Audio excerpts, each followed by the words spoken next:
Hoje teve a coletiva do Mário, né? Nessa terça-feira.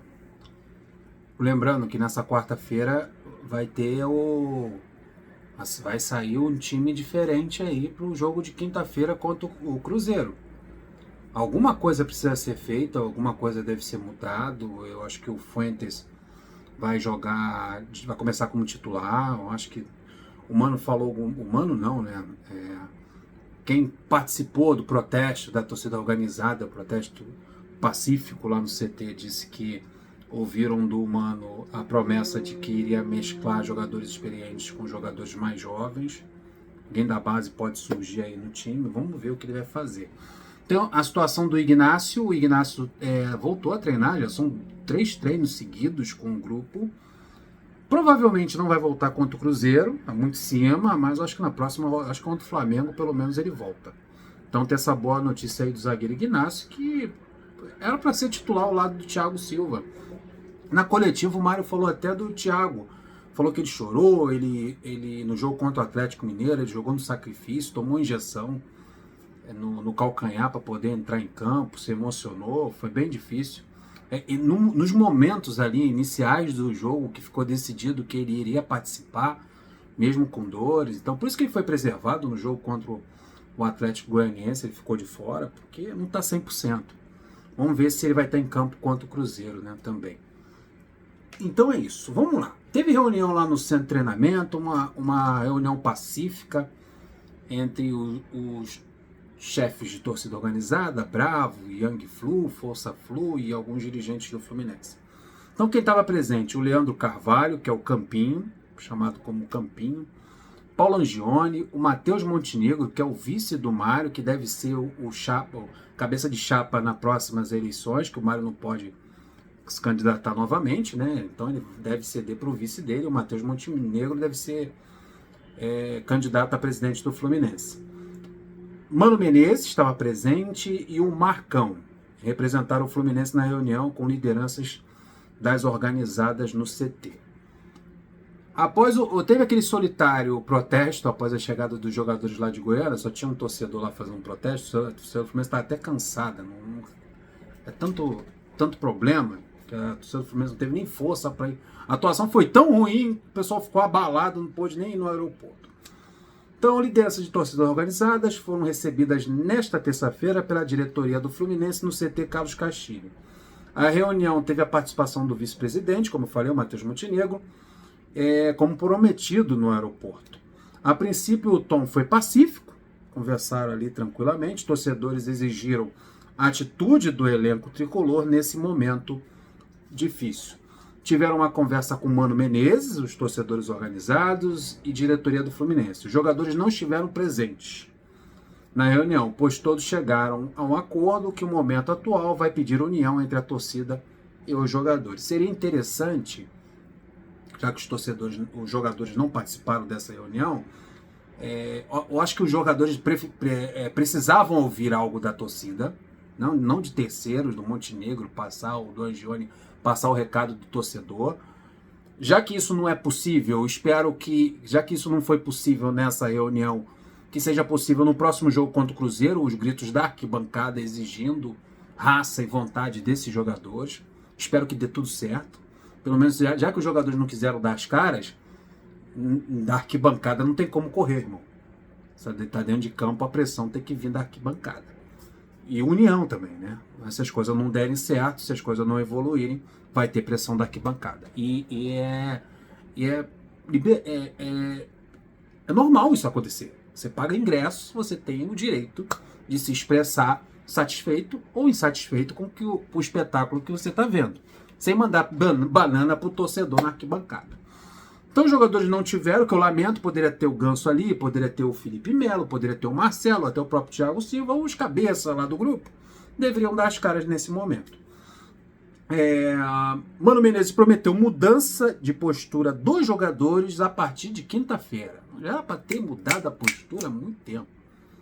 Então, essas falas do Mano Menezes, de que vai ter uma postura diferente a partir de quinta-feira, mostra que a postura estava muito ruim nos jogos anteriores. No jogo contra o Juventude, na derrota para o Juventude, na derrota para o Botafogo, e principalmente na derrota contra o Atlético Mineiro, a eliminação para o Atlético Mineiro e para o Atlético Goianiense nem se fala. Então a postura não havia nenhuma.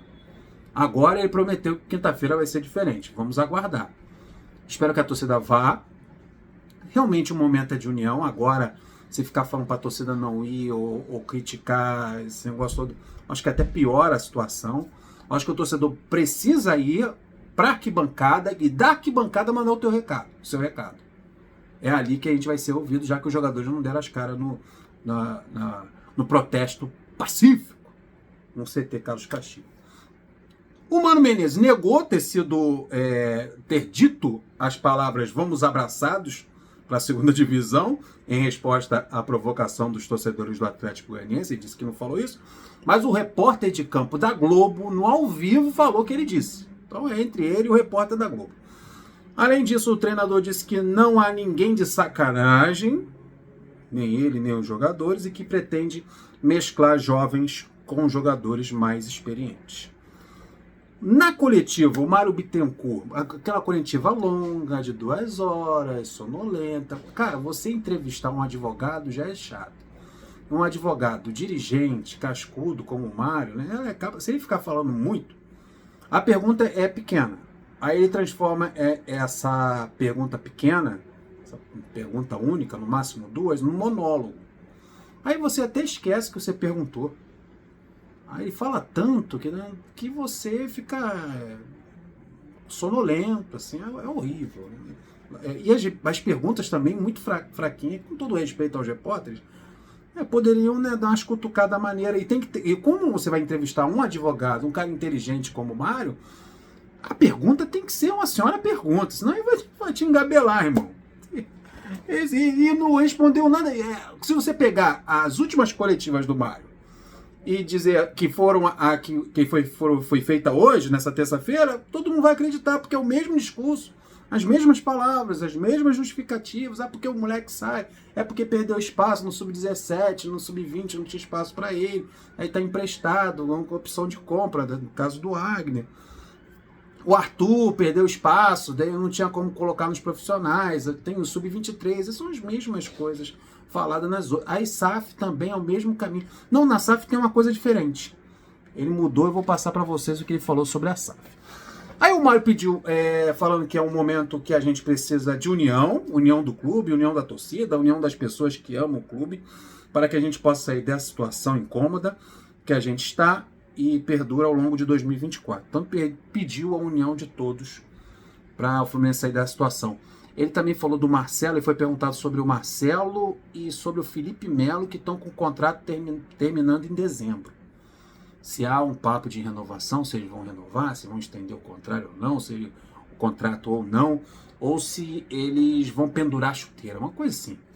E o Mário disse que agora não ia resolver isso, que ia resolver lá em dezembro, no final do contrato, que ia sentar e conversar para ver qual é o caminho a seguir. Então deu aquela saída pela direita nessa pergunta. Lembrando que não só o Marcelo, o Felipe Melo, como também o Manuel, o zagueiro Manuel, o Diogo Barbosa, o Lucumí, o colombiano, que mal jogou, o Marquinhos, que tem contrato com o Arsenal.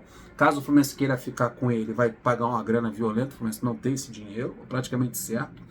Esses jogadores que eu citei estão há 3 meses de terminarem o seu contrato com o Fluminense. Marcelo, Felipe Melo, Manuel, Diogo Barbosa, Lucumí e Marquinhos. E há o papo do Felipe Melo de encerrar a carreira no final do ano. A Yang Flu emitiu uma nota oficial falando que participou da reunião com a presença dos dirigentes, tudo que eu já falei aqui anteriormente. Eu peguei um trechinho aqui da Yang dizendo o seguinte, que entendemos que a atual situação em que o clube se encontra é delicada. Portanto, a presença da torcida tricolor nas arquibancadas de forma massiva é muito importante para sairmos juntos dessa situação. O maior patrimônio do clube é a sua torcida e, por isso, é dever de cada torcedor se fazer presente na arquibancada, seja apoiando ou cobrando. O papo é esse, vamos cobrar. Depois, se não der certo, a pressão vai vir da arquibancada também. Mas é bom a torcida aí.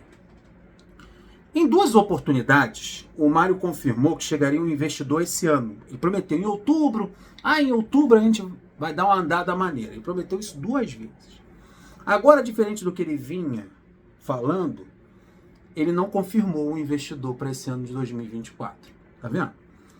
Ele falou muita coisa repetida, mas nisso aí ele teve que dar uma modificada no discurso. Disse que a análise técnica, né, a análise técnica que a BTG, o trabalho que a BTG está fazendo para trazer um investidor para o Fluminense, fica pronta no final deste mês ou início de novembro, no próximo mês. Depois disso, passará por votação entre sócios. Todas as categorias de sócios vão ter que votar lá no CT, lá em Laranjeiras, para aprovação dessa análise técnica e depois avaliar, aí a diretoria, após de aprovado, votado pelos sócios, a diretoria vai avaliar possíveis investidores. Então tem todo esse processo que ainda está terminando, depois vai a votação dos sócios entre outubro e novembro, para depois de votado, aprovado, aí sim que eles vão atrás de um investidor. Isso vai empurrando com a barriga. Não vai ser nesse ano, aí vai empurrar para o ano de 2025 e vai seguindo. A gente sabe muito bem, eu imagino que ele vai para o caminho da SAF do Fortaleza, em que o presidente se tornou um gerente, né, um CEO da SAF. Ele não vai vender o controle todo, ele já deixou isso bem claro, que não vai vender o controle todo para esse investidor, que esse investidor viria para pagar a dívida do Fluminense. Eu só não sei em que momento esse investidor vai lucrar, porque o investidor ele quer o lucro também, não quer só pagar a dívida do clube. Eu não sei como isso vai ser costurado, se vai ser costurado com xerém incluído. Vamos ver, cara. Mas só o que me parece esse negócio de SAF, infelizmente, é que isso é utilizado como cortina de fumaça, é utilizado para engabelar o torcedor. Eu quero ver resultados, quero ver o projeto, eu quero ver o pessoal votando, eu quero ver o nome do investidor. É isso que a gente precisa, porque a dívida não diminui. Ele falou do Arias, que é importante, né? O Arias parece desmotivado, se arrastando em campo, e é interessante, a gente fica na dúvida se realmente eles se acertaram, se conversaram sobre se há alguma aresta, o Arias está chateado por promessa não cumprida. Ele diz o seguinte: todo mundo sabe que ele tinha o desejo de sair na janela, né, que se fechou. Todo mundo sabe que eu impus uma condição do Fluminense para ele sair, valores. E essa condição não chegou àquilo que o Fluminense desejava, e a gente se acertou que ele fica com a gente até o final do ano. Então ele fica até dezembro. E que na janela de dezembro, na próxima janela, atendendo às condições do Fluminense, que o Fluminense combinou com ele, a gente realiza o desejo dele jogar na Europa. Eita, no Natal, né, em dezembro, o Papai Noel, o Mário, vai realizar o desejo do Arias de jogar na Europa. Ho, ho, ho! Feliz Natal! Então é isso aí. O Mário falou tanta coisa, amigo. É só ver as últimas coletivas do Mário, chatíssimas. Deixa o like, se inscreva no canal. Tamo juntos. Até a próxima. Fui!